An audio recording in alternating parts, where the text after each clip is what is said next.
The Air Force Academy Chapel, which is three faiths, Catholic, Protestant, and Jewish, was dedicated in 1963 when I was a freshman.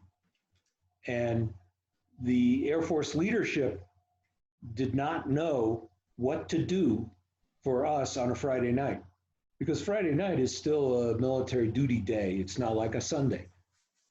And so what they told us was, going to chapel's military formation, so you must march to chapel on Sunday morning with the Christians.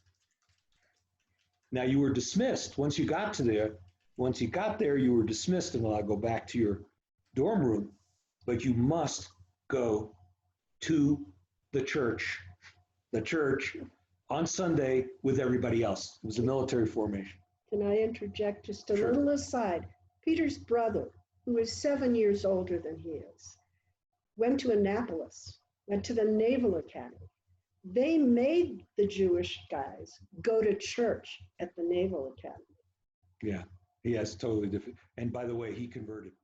So that was my first experience with the military and the treatment of Jews. And what does it all mean? Well, it fundamentally boils down to ignorance. I don't think they were trying to discriminate. It's just that they weren't asking the chaplain, they weren't thinking through it, and they didn't know how to come up with a solution at that time. And it singled me out, because I would leave the chapel Sunday morning, go back to my dormitory room, and then the cadet in charge of our squadron area would ask me why I didn't go on formation and march to the chapel. I said, well, I did. He says, then what are you doing here? And I'd have to explain that I was dismissed and that I'm Jewish, and we do services on Friday night. Or Saturday morning. Morning. So after several months, and I guess Rabbi Labinger, the chaplain, finally got their ear, they said, why don't we do this? You guys will form up and march to the chapel on Friday evening and go to your Friday evening service. And you're excused from the Sunday morning formation. And that sounds great, except here we go with ignorance again. On Sunday morning, they say, why didn't you go to that formation? We're going to write you up for not living up to your military duties. So you don't have to say it again.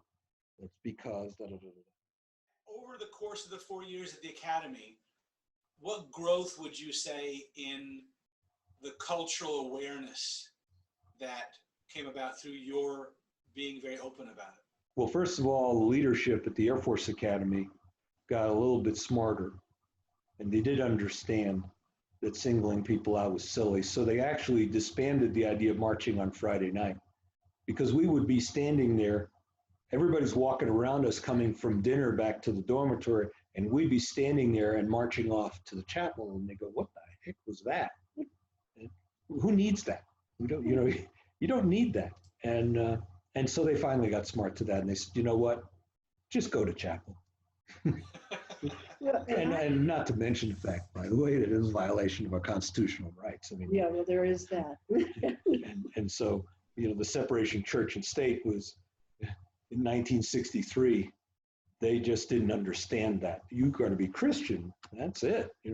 There's no separation issue. The one thing I remember very distinctly was there was a football game. Remember that? Oh, on Yom Kippur. On Yom Kippur. And they were not going to let the Jewish cadets be excused from their marching to and attending the football game. Yeah. And the Rabbi Labinger got that taken care of. Yeah. And so that's a change, Yeah. Over those 4 years I was there, it went very well. We even had retreats. We went on retreats, and Air Force Academy buses took us to our retreats and things like that. So they dedicated resources to us. And I think there was a good deal of support.